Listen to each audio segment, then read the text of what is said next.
जैसे जैसे मैं थोड़ी बड़ी हुई मैंने एक चीज़ नोटिस की। बहुत सारी बातें जो पहले मेरा मूड ख़राब कर देती थी अब मुझे उतना अफेक्ट नहीं करती।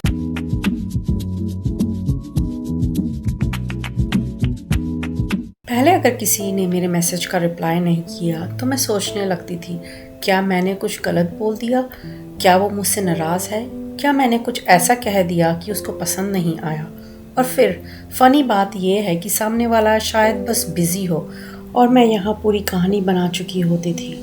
मुझे लगता है हम में से बहुत लोग ऐसा करते हैं, हम फैक्ट्स से ज़्यादा अजम्पशन में जीने लगते हैं। किसी ने शॉर्ट रिप्लाई किया तो हम सोचते हैं एटीट्यूड है, किसी ने कॉल नहीं उठाया तो हम सोचते हैं अवॉइड कर रहा है, किसी का फेस थोड़ा सीरियस था तो हम सोचते हैं शायद प्रॉब्लम हमसे है, और धीरे धीरे दूसरों के बिहेवियर को अपने ऊपर लेने लगते हैं। लेकिन अब मैं एक बहुत सिंपल बात खुद को याद दिलाती हूँ, हर चीज़ मेरे बारे में नहीं होती। Sometimes people are just tired, sometimes they are just busy, sometimes they are just dealing with something they haven't told anyone, और कभी कभी उनका मूड खराब है बस। इसका मतलब ये नहीं कि हमने कुछ गलत किया है। तो पहली चीज़ जो मैंने पर्सनली लेना लगभग बंद कर दिया है वो है जब कोई मुझे तुरंत रिप्लाई नहीं करता। पहले मुझे लगता था कि रिप्लाई डिले हुआ मतलब कुछ तो हुआ है। अब मैं सोचती हूँ okay they will reply when they can, बस मैं फ़ोन नीचे रख देती हूँ और अपनी लाइफ कंटिन्यू करती हूँ। क्योंकि अगर हम हर अनआंसर्ड मैसेज को इमोशनल इमरजेंसी बना देंगे तो हम खुद को अननेसेसरी परेशान करेंगे। और सच कहूँ तो मुझे भी रियलाइज़ हुआ कि मैं खुद भी तो तुरंत रिप्लाई नहीं करती। कभी मैं कुकिंग कर रही होती, कभी काम में बिज़ी होती हूँ, कभी बस फ़ोन देखने का मन नहीं करता। तो अगर मेरे डिले का मतलब रिजेक्शन नहीं है तो सामने वाले के डिले का मतलब भी हमेशा रिजेक्शन क्यों होगा। ये छोटी सी अंडरस्टैंडिंग बहुत पीस देती है। दूसरी चीज़ मैंने पर्सनली लेना कम किया जब किसी को मेरा डिसीजन पसंद नहीं आता। ये थोड़ा ट्रिकी है क्योंकि हम नेचुरली चाहते हैं कि लोग हमें समझें। हम चाहते हैं कि फैमिली हमारी चॉइसेस को सपोर्ट करे, फ्रेंड्स हमारे डिसीजन से एग्री करें, और जब कोई एग्री नहीं करता हो तो हमें लगता है शायद हम गलत हैं। लेकिन अब मैं सोचती हूँ हर किसी की लाइफ एक्सपीरियंस अलग है, हर किसी का पर्सपेक्टिव अलग है। जो डिसीजन मुझे सही लगता है ज़रूरी नहीं वो दूसरे को सही लगे, और ऑनेस्टली उसे लगना भी ज़रूरी नहीं। अगर मैं अपनी लाइफ का हर डिसीजन सिर्फ इस बेसिस पर लूँ कि बाकी लोग क्या सोचेंगे तो इवेंचुअली मेरी लाइफ मेरी रहेगी ही नहीं। कभी कभी आपको बस ये एक्सेप्ट करना पड़ता है कि कोई आपके डिसीजन से एग्री नहीं करेगा और फिर भी आप उस डिसीजन के साथ कंफर्टेबल हो सकते हैं। फॉर एग्ज़ाम्पल, आप किसी इनविटेशन को नो बोलते हैं, सामने वाला थोड़ा डिसअपॉइंटेड हो जाता है। पहले मैं शायद तुरंत एक्सप्लेन करने लगती थी, एक्चुअली मेरा ये है फिर वो है इसलिए नहीं आ पाऊँगी। अब मैं सोचती हूँ मैं पोलाइटली नो बोल सकती हूँ और सामने वाला डिसअपॉइंटेड हो सकता है। दोनों बातें एक साथ ट्रू भी हो सकती हैं। मुझे हर बात किसी की डिसअपॉइंटमेंट फिक्स नहीं करनी। और ऑनेस्टली ये समझ आने के बाद लाइफ थोड़ा आसान लगने लगी है।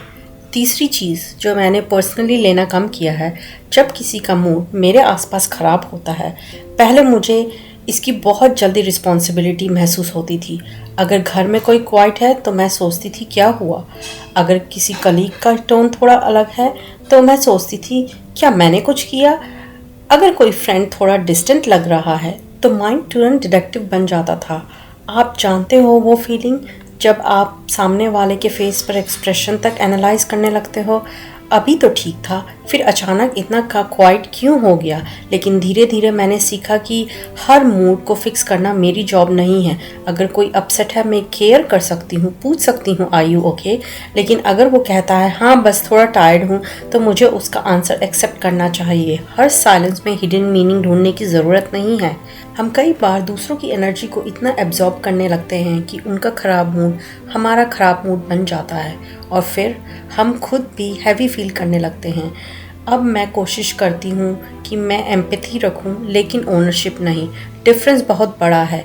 मैं केयर कर सकती हूँ विदाउट केयरिंग एवरीथिंग, और ये लाइन मुझे बहुत पसंद है।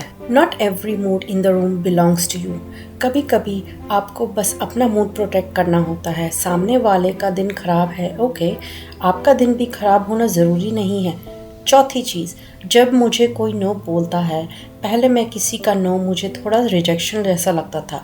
अगर मैंने किसी को कहीं चलने को कहा और उसने मना कर दिया तो माइंड कहता था maybe they don't want to spend time with me. अगर किसी ने कोई फेवर नहीं किया तो लगता था मैं उसके लिए इम्पोर्टेंट नहीं हूँ।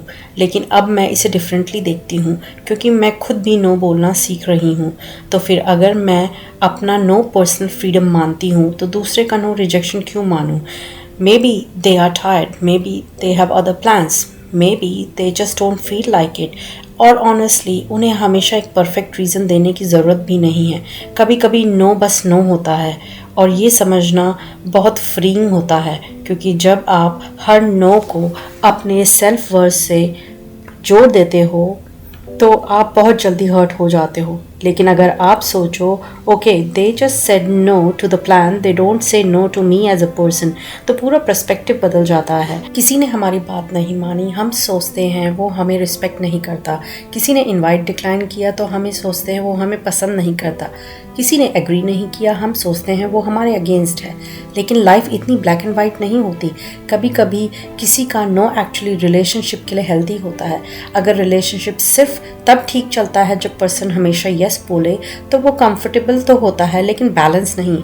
और मुझे लगता है कि एज के साथ ये समझ भी आती है कि पीस हमेशा एग्रीमेंट से नहीं आती, कई बार पीस एक्सेप्टेंस से आती है। और पांचवी चीज़ जो मैंने अपने अंदर पर्सनली लेना कम किया, ये है कि कोई मुझे पसंद नहीं करे।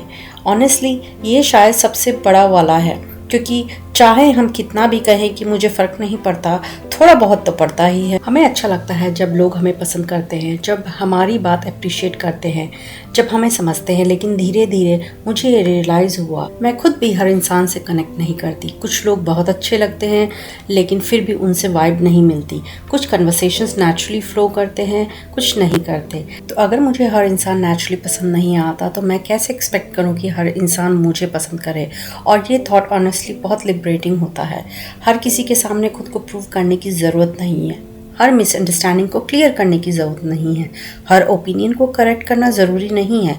और हर पर्सन को कन्विंस करना भी ज़रूरी नहीं है कि आप अच्छे इंसान हो। जो लोग आपको जानते हैं वो जानते हैं, जो नहीं जानते उनके लिए पूरी लाइफ एक्सप्लेनेशन देते रहना पॉसिबल ही नहीं है। कुछ चीज़ें टाइम क्लियर करता है, कुछ कभी क्लियर नहीं होती, और कुछ का क्लियर होना ज़रूरी भी नहीं है। अगर मैंने कुछ गलत किया है आई अपोलोजाइज। अगर किसी को हर्ट किया है आई लिसन। अगर मुझे इम्प्रूव करना है आई विल इम्प्रूव। लेकिन अगर मैंने कुछ गलत नहीं किया और सामने वाला बस अलग ओपिनियन रखता है तो मैं हर बार खुद को गलत मानना बंद कर रही हूँ। मुझे लगता है यही डिफरेंस है। सेल्फ अवेयरनेस ज़रूरी है लेकिन ओवर थिंकिंग नहीं। काइंडनेस ज़रूरी है लेकिन सेल्फ ब्लेम नहीं। रिलेशनशिप ज़रूरी है लेकिन हर मोमेंट में अप्रूवल ज़रूरी नहीं। तो अब मेरा एक सिंपल रूल है, before I take something personally, I ask myself, do I actually know this is about me or am I just assuming it? हर चीज़ को अपने दिल तक पहुंचने की परमिशन मत देना। कुछ बातें बस पासिंग मोमेंट्स होती हैं। कुछ लोगों का मूड होता है, कुछ लोगों की प्रेफरेंस होती है, कुछ सिचुएशंस होती हैं, और हर चीज़ आपकी वैल्यू का रिफ्लेक्शन नहीं होती। ऑनेस्टली लाइफ बहुत हल्की लगने लगती है जब आप ये रियलाइज़ कर लेते हो कि हर चीज़ आपके बारे में नहीं है। अगर आपको मेरा आज का ये वीडियो पसंद आया तो प्लीज़ लाइक कीजिए, अपनी फ्रेंड्स एंड फैमिली के साथ शेयर कीजिए, और for more positive and inspirational videos please subscribe to my channel. I will see you in the next vlog. Until then, goodbye.